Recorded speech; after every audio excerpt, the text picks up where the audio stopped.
فالقصة ديال اليوم قصة غموض ورعب وتشويق وجريمة كل شي فيها. فاجيو كاملين نفتحوا هذا الملف ونشوفوا الخبايا ديال هذا الشيء اللي وقع في تونس. فما عليا نقول لكم دابا غير يلاه نبداو.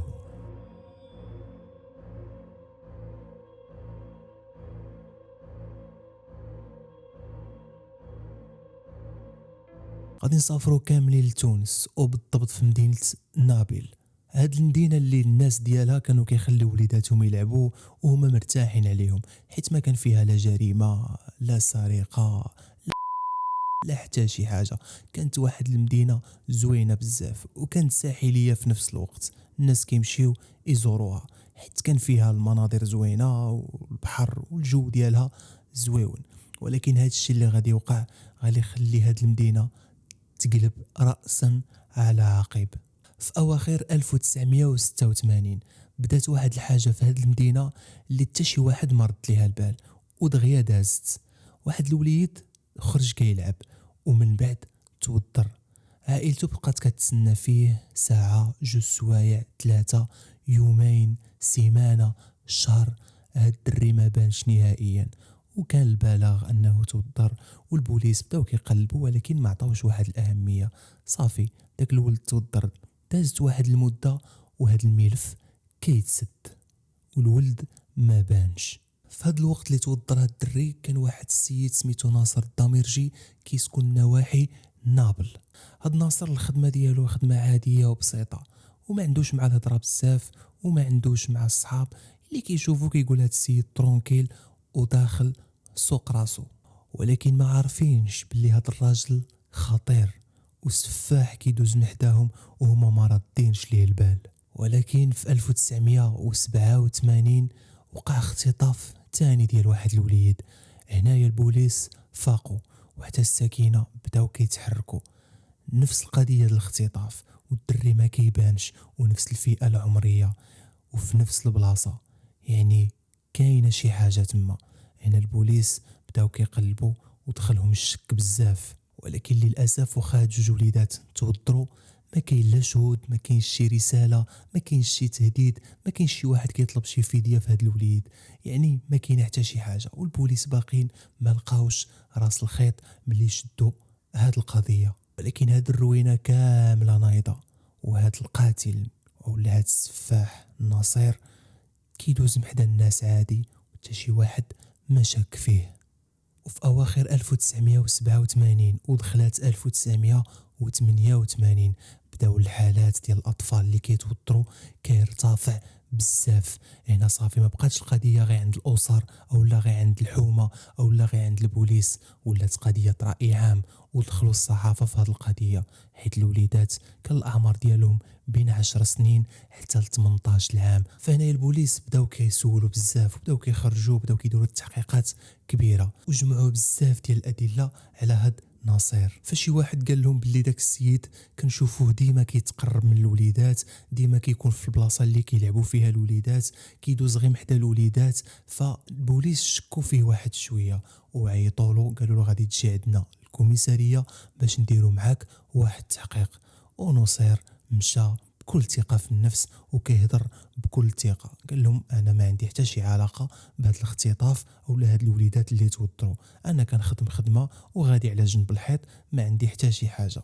والبوليس هنايا طلقوه حيت ما لقاو حتى شي دليل. فهنايا البوليس بداو كيلقاو الضحايا، بداو كيلقاو الوليدات كل مره فين، مره في غابه، مره في شي دار خاويه. يعني كل مره وكيلقاو شي وليد في شي بلاصه. وداك الشيء اللي كان كيوقع للوليدات ما يطيح لكمش على البال. ما غنقدرش نقول لكم حفاظا على الكرامه ديال دوك الوليدات وحفاظا ان هذا الفيديو باش ما يتقفلش وما يحيدوليش يوتيوب. ولكن للاسف حتى شي واحد ما شك فيه، وملي شكوا فيه قدر انه يسلك راسو ويخرج. ولكن هذا القرار اللي خداوه البوليس باش خرجوا ناصر كان اكبر خطأ داروه، حيت وقعوا جرائم كتر من هذاك الشيء اللي كان كيديرو ولا كيدير حوايج كتر. هنا مدينة نابل ولات كتعيش الرعب وكل شيء ولا خايف على وليداتو. المدينة اللي كان فيها الأمان وكانوا الوليدات كيلعبوا براحتهم ما بقاتش هكاك. كتوصل ل6 ديال العشيه كتلقى الدنيا خاويه وحتى شي واحد ما كيلعب برا. فهاد الموضوع كان موضوع الساعه وكان كلشي كيهضر عليه. واحد النهار صدفه ناصر جلس هو وشي واحد في واحد القهوه وكيهضروا على هاد الشيء. كيقول له واش في اخبارك، راه شنو كاين شنو كاين. ناصر قال له قال له راه خداوني البوليس وداروا معايا استجواب حيت راه شكوا فيا وهادي وكذا. بقى كيعاود له شي تفاصيل.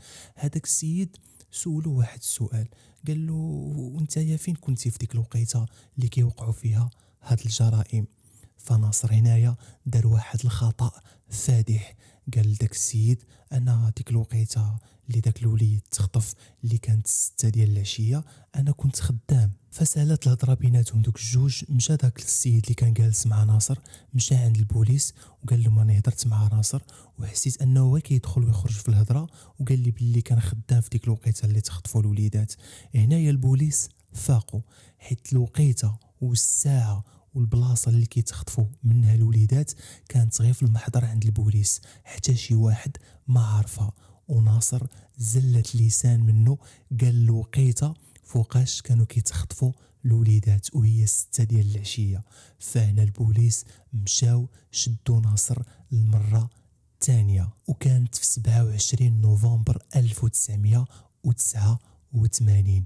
هنايا ناصر تعتقل وبدا معاه التحقيق الكبير والاسئله، وما حدهم كيسولوا وكيعمقوا معاه.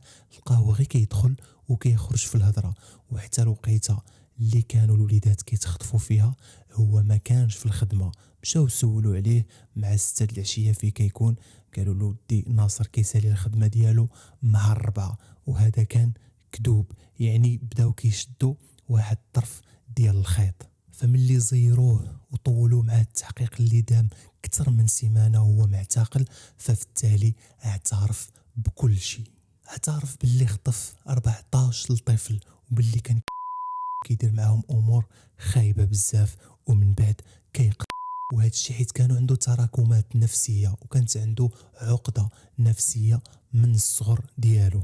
المدينه ملي عرفات باللي ناصر هو اللي دار هذا الشيء دخلوا كاملين في صدمه، حيت ما كانوش كيشكوا فيه نهائيا. ناصر ملي اعترف طلب محامي باش يكون معاه وباش يوقف معاه في هذا الشيء، فحتى محامي في تونس ما بغى انه يدافع عليه.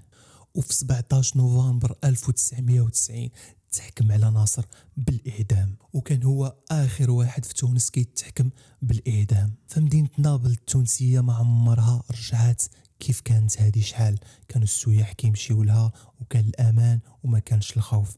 من 1990 ل 2026 مازال هاد المدينة عايشة الرعب. فناصر ما تشدش بالسيف او لا تشد بالحيلة او لا تشد بشي طريقة، لسانه هو اللي فرشو.